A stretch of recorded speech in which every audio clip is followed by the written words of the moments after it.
일단 네옴시티 계획이 정말 어느 정도의 실현성이 있느냐 가지고 좀 논쟁이 있잖아요. 우리가 뭐를 먹느냐, 누가 먹느냐, 액수가 어떻게 되느냐 이렇게 나오는데, 이런 사업은 그렇게 눈으로 나오는 액수가 중요한 게 아니라 보이지 않는 효과를 얻어서 우리의 영역을 올리고 위상을 올릴 수 있는 것이 어마어마하게 많다는 거예요.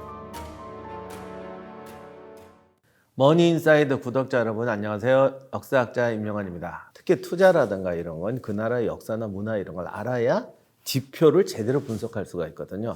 역사적인 배경이나 이런 걸 통해서 여러분이 지표 분석과 경제 예측에 좀 더 현실적이고 정확하게 접근하기를 바랍니다.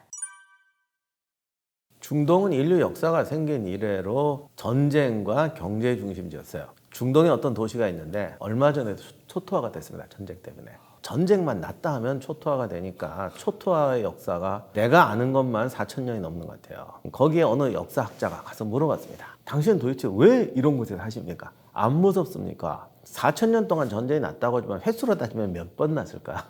뭐 10년마다 나지는 않는다고요. 어쩔 때 100년, 몇백 년 만에 나기도 해요. 그런데 그것이 전쟁이 안 날 때 무역의 중심지라는 거죠. 그러니까 돈이 벌리고 사람들이 교류가 활발하고, 그러니 여기에 안 살 수가 없다. 그런데 가끔 가다가 상품 대신 총알과 포탄이 날라오니까 문제가 되는 것인데, 그래도 거기에 전쟁이 끝나면 살게 된다는 거죠. 옛날에는 산업화가 되기 전에는 무역이 가장 수지가 맞는 사업이었죠. 그래서 무역의 중심지라는 게 너무너무 컸고, 이게 단순히 육로만이 아니라 지중해를 끼고 있기 때문에, 지중해라는 게 아프리카, 아시아, 유럽이 만나는 자리예요. 그러다 보니 레판트 항로 이런 것들이 정말 부의 원천이었고요. 그 레판트 항로 하나만으로 르네상스가 만들어져서, 지금 이탈리아에 가보면 웬만한 도시에 있는 성당 하나가, 좀 죄송한 말씀이지만 우리나라에 있는 명동 성당하고 비교해도 상대가 안 돼요. 진짜 비용을 보면. 가치관 보니, 아니 이게 우리나라의 경제 규모하고, 물론 이탈리아가 못 살진 않지만 그 작은 도시 하나라고 비교해보면 엄청난데 어떻게 여기에 이런 게 다닥다닥 붙어 있느냐. 그런 엄청난 부를 가져다 주고 그 성당 짓는데 주로 무역상들이 많이 투자를 했어요. 그 무역이 레판트 항로에서 이루어졌단 말이죠. 그만큼 크다는 거예요. 레판트 항로는 중동 무역 시장의 일부임에도 불구하고 고대부터 무역의 중심지, 부의 중심지고, 그러기 때문에 또 전쟁의 중심지가 될 수밖에 없는 구조였습니다. 여기 현대에 오면서 에너지 석유가 나왔죠. 석유라는 게 단순히 자동차 개솔린만 쓰는 게 아니고, 사실 우리가 쓰는 모든 일상의 석유가 차지하는 비중은 어마어마하죠. 저희가 지금 찍고 있는 저 카메라 스탠드까지 해서 석유화학 제품 아닌 게 없고, 어디까지라고 말을 할 수가 없을 정도로 우리의 일상을 모두를 지배하고 있습니다. 그렇기 때문에 세계 경제를 움직이는 그야말로 힘이고,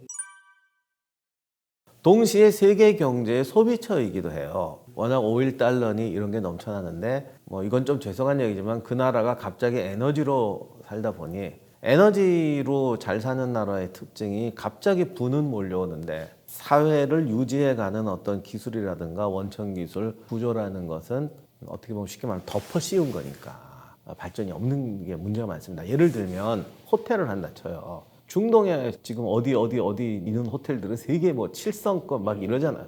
커피 하우스를 한다 쳐도 엄청나게 화려하게 한단 말이에요. 그런데 원래 자기 나라 산업 기반과 경제적 경험이 있는 나라에서는, 예를 들면 스타벅스 같은 거 저 시애틀 시장 커피잖아요. 그게 세계를 제패하잖아. 근데 얘들은 엄청난 부를 가지고 엄청난 호텔을 짓고 엄청난 커피 하우스를 운영하지만, 그걸 가지고 자기네 브랜드를 못 만들어낸다는 거죠. 제가 이렇게 말씀드리면 아닙니다. 거기 가면 어디 브랜드 있습니다. 있겠죠. 그런데 스타벅스 같은 이런 세계적인 자리로 나오기가 힘들다는 거죠. 그런 부분이 약하니까 외부 사람들, 다른 나라 사람들 입장에서 볼 때는 그들의 생활 수준, 욕구는 올라가고 돈은 있는데 자기들이 만들어서 하는 부분이 부족하니까, 투자 수익성이라는 거는 외국인들에게는 굉장히 유용한 부분이 많은 그런 시장이 되었다는 거죠. 네옴시티는 약간 과장 보도가 있는 것 같은데, 일단 네옴시티 계획이 정말 어느 정도의 실현성이 있느냐 가지고 좀 논쟁이 있잖아요. 근데 기본적으로 이 배경이 뭐냐가 중요하죠. 여기에 대해서 이제 오해가 있는 게, 일단 이거는 한 나라가 독점적으로 먹을 수 있는 구조는 아니에요. 그 나라가 이 사업에 참여해서 얼마나 수익성을 올릴 수 있느냐라는 부분은 되게 중요한 문제지만, 마치 우리나라가 막 최대의 특혜를 얻는다거나 독점한다거나 이런 구조는 저는 아니라고 봅니다. 그리고 어차피 건물이라는 게 지어도 예전에도 그런 적이 있었는데 뭐 어디에 큰 건물을 졌다. 그 건물만 지으면 다냐고. 거기 모두 들어와야 되고 내부 공사돼야 되고. 마치 우리한테 대박이 터져서 우리한테 이만큼 파이가 왔다라고 생각하는 것보다 전 세계에서 몰려드는 속에서 우리가 그들과 협력해서 무언가를 만들어낼 수 있는 가능성이 더 크다고 보여집니다. 옛날에 정치를 말하고 유엔에 참여한다고 할까. 유엔 회원국이 아닌 사람이 유엔에 참여하게 됐을 때 어떤 분들은 야 이제 우리의 한을 얘기할 수가 있어. 우리는 지금까지 투표도 못했는데 투표할 수 있어. 이런 부분만 본단 말이죠. 근데 정작 유엔에 참여한다는 건 그래서 결국 유엔 사무총장도 했지만 유엔을 매개로 한국이 할 수 있는 그러니까 세계인과 더불어서 할 수 있으며 우리의 영역을 올리고 위상을 올릴 수 있는 것이 어마어마하게 많다는 거예요. 그런 부분에 주목해야 된다는 거죠. 그런데 방송이나 언론에서 가끔 보면 조금 우리가 뭐를 먹느냐, 누가 먹느냐, 액수가 어떻게 되느냐 이렇게 나오는데 이런 사업은 그렇게 눈으로 나오는 액수가 중요한 게 아니라 보이지 않는 효과를 얻어서 한국을 방문하는 이유가 뭐라고? 사회가 시스템으로 움직이는 나라는 그 사회가 선택하는 방식이나 원칙이 분명해 보이는데 왕정국가는 시스템이란 부분과 개인의 생각이란 부분이 비중이 안 맞기 때문에 딱 객관적으로 설명하기가 어렵죠. 그래서 옛날에 모두가 군주정일 때는 가끔은 이상한 군주가 나타나면 모든 나라가 피해를 보잖아요. 좋게 말해서 너무 뛰어난 군주가 나와도 주변 사람이 감당이 안 되고 오히려 그것이 오늘날처럼 군주제가 별로 없는 시대에 사우디아라비아 같은 중동의 부국이 갑자기 이렇게 치고 나오니까 더 약간 혼동스러운 것 같은데 이게 개인적인 부분과 사우디라는 위치, 중동 전체의 역사 이 세 가지를 잘 판단하는 게 중요할 것 같습니다. 미국에서도 한번 그런 적이 있었고 일본의 어느 건축가가 지상에서 500m 건물을 지어서 하나의 도시가 5만 명이 사는 지상 500m 건물에 들어가는 거죠. 그러면 밑에는 이제 자연 녹지로 두고 여기는 이제 그야말로 요즘 주상복합 무슨 크루즈 이런 것처럼 만들어서 사는 이게 인류 사회의 현재 공해라든가 복지라든가 여러 가지 문제를 해결할 수 있는 최고의 방법이다. 얼마 전에 무슨 영화 나왔잖아. 그건 좀 암울한 영화였지만 그 반지의 제왕 만들었던 피터 잭슨이 만든 영화 움직이는 도시. 그게 사실 그 개념의 다크 버전이죠. 이게 언젠가 될지도 모르겠다는 생각이 들더라고요.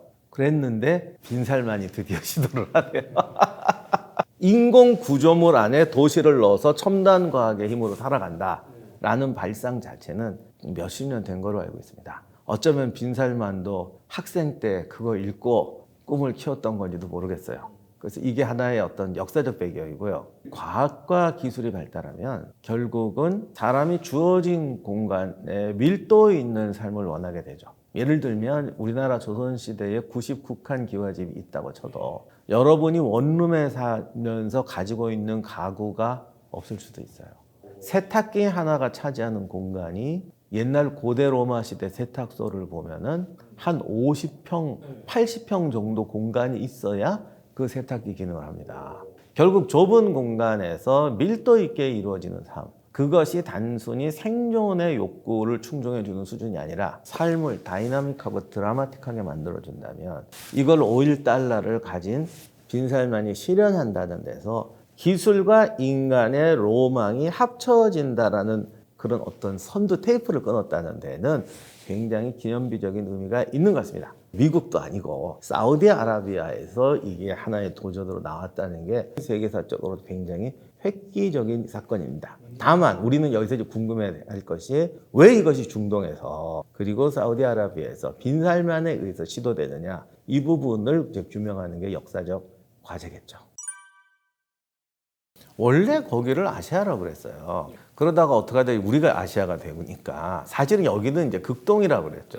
근데 원래는 거기가 아시아였는데 어느 날 아시아가 점점 넓어져가지고 그쪽이 이제 미들아시아가 돼버렸습니다.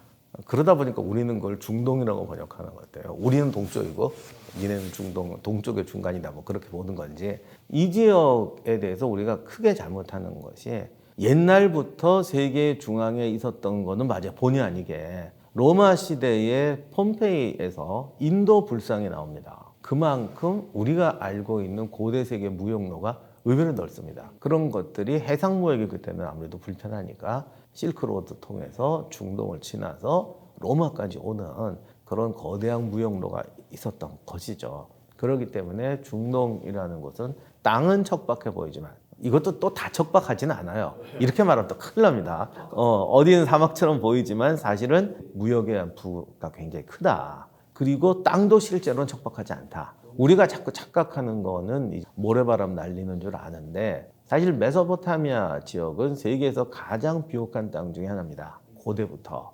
이 통계를 믿을 수가 없어서 아무도 안 믿는데 헤로도투스가 말하기를 이집트가 나일강의 기적이란 이집트의 단위 생산량이 중세 유럽보다도 높았어요. 그다음에 우리가 지금 소아시아라고 말하는 터키 그쪽도 땅이 굉장히 좋아요. 거긴 광물도 많습니다. 그런데 뭐가 문제냐? 안 비옥한 지역. 굉장히 극단적인 지역이에요. 예를 들면 사우디아라비아 거긴 정말 사막이죠. 20세기까지도 생활상이 변하지 않을 정도로 낙타탄 부족들이 사는 사막입니다. 메소포타미아는 굉장히 풍족한 것 같지만 거기는 바다가 없고 목재도 없고 광물도 없어요. 레바논에 가야 석재와 목재를 구할 수가 있고 이란에 가야 광물을 구할 수가 있습니다. 이러다 보니까 무역에 의한 상호 의존도가 굉장히 높아서 우리가 아는 것처럼 이렇게 단일화된 지역이 아니라 자기 완결성이 없어서 허리띠를 만들어도 버클이 없어 이렇게 살아야 되는 사람들의 구조는 다르죠. 근데 중동은 굉장히 이런 구조가 심해요. 그러다 보니까 누가 조금만 세지면 다 정복하려고 그래요. 왜? 그걸 정복해서 하나의 구조로 만들어 놔야 조직적인 유통이 되니까. 이라크하고 이란이 왜 지금도 사이가 안 좋냐? 우리나라하고 일본 사이가 안 좋고 옆에 있어서 안 좋냐? 그 수준이 아니에요, 얘들은. 이란은 사실 좀 그렇게 비옥한 땅은 아니고 굉장히 산악지대잖아요. 그런데 거기는 무기의 재료인 금속은 거기가 확실히 나요. 그리고 체격도 크고 대형박물관에 가면 수메르관이 있어요. 여기는 또 먹을 거하고 고기는 풍부한데 금속이 안 나요. 그쪽 애들 군대 옛날 청동시대 군대 보면 요만해. 손도끼 요만한 거 같은 걸 갖고 이게 무기의 전부예요. 참 다용도로 쓰는 거지. 이란 쪽 청동기는요 칼이 이래요 진짜. 저게 왜 만드는 칼인지 모르겠는데 메소포타미아 쪽에는 청동이 없으니까 장군도 요만한 거 들고 있어요. 근데 걔들은 정말 이따만한 거, 뭐 투구도 막 이렇게 소총하고 탱크로 붙는 정도의 수준이죠. 이렇게 되니까 한쪽에는 부가 있는데 무기가 없고 한쪽에는 무기가 있는데 부가 없어요. 그럼 어떻게 되겠습니까? 안 봐도 뻔하지. 이게 이란과 이라크의 오랜 갈등이에요. 4,000년이 넘는. 그러니까 한번 정복했다 하면 그냥 싸그리 학살하고 여기서부터 여기까지 도시가 다 없어지는 경우도 있어요. 극단적인 상호 불균형 속에 살기 때문에 우리가 아는 것보다 훨씬 갈등이 많고 훨씬 다이나믹한 구조입니다. 그런데 이 다이나믹한 구조를 왜 또 잘 이해를 못하느냐?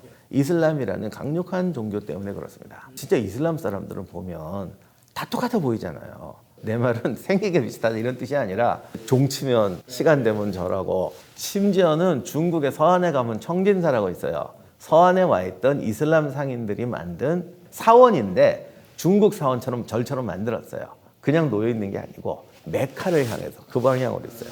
그러니까 우리들은 이슬람 사람들은 정신적으로 딱 통일돼 있고 그러다 보니까 정말 타이트하게 연결돼 있다라고 생각하기 쉬운데 반대로 생각해요.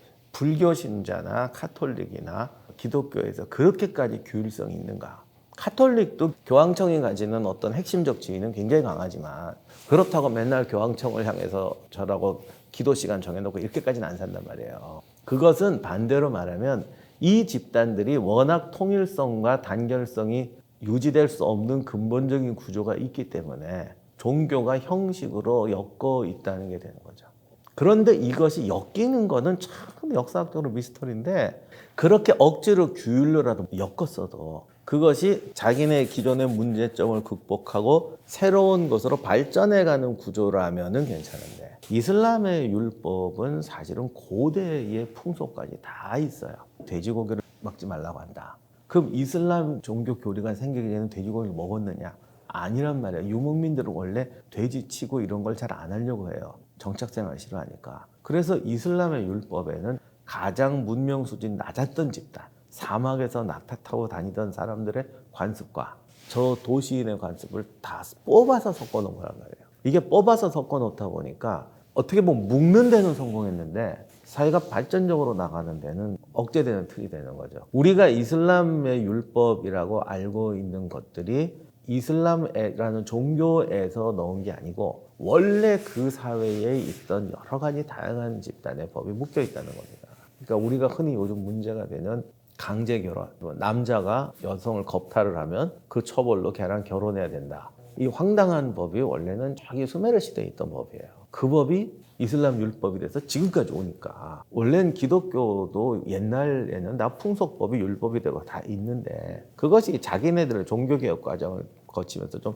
바뀌어주는 게 있는데 여기는 이렇게 탄탄하게 묶여 있습니다. 그거는 역으로 말하면 그 사회가 그런 사람들이 여전히 그러고 살기 때문에 만약에 사막에 살던 부족들의 법과 도시의 고도한 문명을 살던 사람의 법을 종교로 묶었단 말이에요. 근데 만약 그 사막이 옥토가 됐어요. 그럼 그게 율법에서 어쨌든 종교개혁이 나든 수정을 하든 벗어났겠죠. 근데 어떻게 보면 그게 그대로 있었기 때문에 이 구조가 지금까지 유지되어 왔던 거죠. 그래서 이슬람이 주는 통일성은 그 안에는 엄청나게 다른 차이와 다양성을 전제로 이해해야 된다는 겁니다. 그리고 또 하나 이제 문제가 되는 게 이슬람 제국 국가 수명들이 좀 짧아요. 근데 중국 왕조는 수명이 짧다고 해요. 근데 중국 왕조는 워낙 이 자체 완결성 이런 게 행정이 이게 강하기 때문에 바뀌어도 그냥 모자만 바뀌는 식인데 여기는 오면은 그냥 싹 몰살당하고 깨지고 새로 시작하고 이런 구조가 많죠. 왜 그러냐면 메소포타미아 지역이 문명은 발달하는데 무기도 없고 지정학적으로 지키기가 굉장히 힘든 지역입니다. 우크라이나하고 러시아 조지아 공화국에 있는 그쪽에 카프카즈 산맥이 유목민들이 카프카즈 산맥에 왔다가 넘어오면은 몽골군도 쳐들어오고 유목군대가 쳐들어오는데 오스만 터키가 화약 무기가 나오기 전까지는 유목군대를 막을 수가 없어요. 그러니까 얘들이 주기적으로 넘어와서 정복하고 다스리는 게 아니라 파괴하고 돌아가니까. 그리고 그들만 파괴하는 게 아니라 사막에 있는 호전적인 부족들이 또 들어와서 메소포타미아를 쓸어버리는 경우도 많습니다. 야만적인 부족들이 싸움은 잘하잖아요. 그러니까 여기는 항상 야만이 문명을 이기는 왕국들이 파괴되고 새로 일어나고 이런 구조가 굉장히 많았어요. 단명들을 하다 보니까 사회가 근대화된 국가로 발전하지 못한 거죠. 우리는 고려 조선이 바뀌어도 왕조도 바뀌었다고 그러지만 우리가 느끼는 연속성이 있잖아요. 그래서 뭐 고려 왕실하고 전주시 조선의 왕실이 다르다고 그래도 우리가 볼 때는 어쨌든 뭐 그래 파워 게임 하다가 이렇게 바뀔 수 있는 거지라고 생각하는데 거기는 완전히 이렇게 다른 게 만들어지니까 그러다 보니까 근대화가 안 됐고 그 다음에 이제 거기서 16세기 이후에 이제 셀주크 투르크가 들어오면서 오늘날 오스만 제국이 굉장히 강력한 지배를 했는데 오스만 제국도 굉장히 부유했지만 산업화를 못했어요. 그리고 다시 짜게지다 보니까 이거 한번 짜게지면 그 문명국, 낙타 부족 이렇게 그냥 그대로 가더라고. 이스라엘 팔레스타인 문제는 중동을 이해하는 단서가 아니라 중동의 구조를 이해한 상태에서 무언가가 또 세기가 바뀌어서 그게 하나의 거대한 시발점, 도발점이 됐단 말이죠. 돌이 던져져서 파문이 일었는데 그 파문이 있는 곳이 원래 조용한 연못이 아니라는 거예요. 원래 여러 가지 문제가 많은데 이게 들어와서 터졌기 때문에 건드리면 터질 것 같은 상황 속에 어떤 돌이 들어갔느냐 이렇게 이해를 해야지 조용하고 평화로운 세상에 뭔 세기 하나가 박혀서 전쟁이 났고 이것만 빼내면 세상이 좋아진다는 건 잘못 알고 계신 거예요. 전쟁의 시작에는 그 영국이 있었다. 전 유럽을 휩쓸고 유대인 학살도 많이 나고 그러다가 유대인들이 이제 시온으로 가자라는 운동을 하게서 팔레스타인으로 오게 됐죠.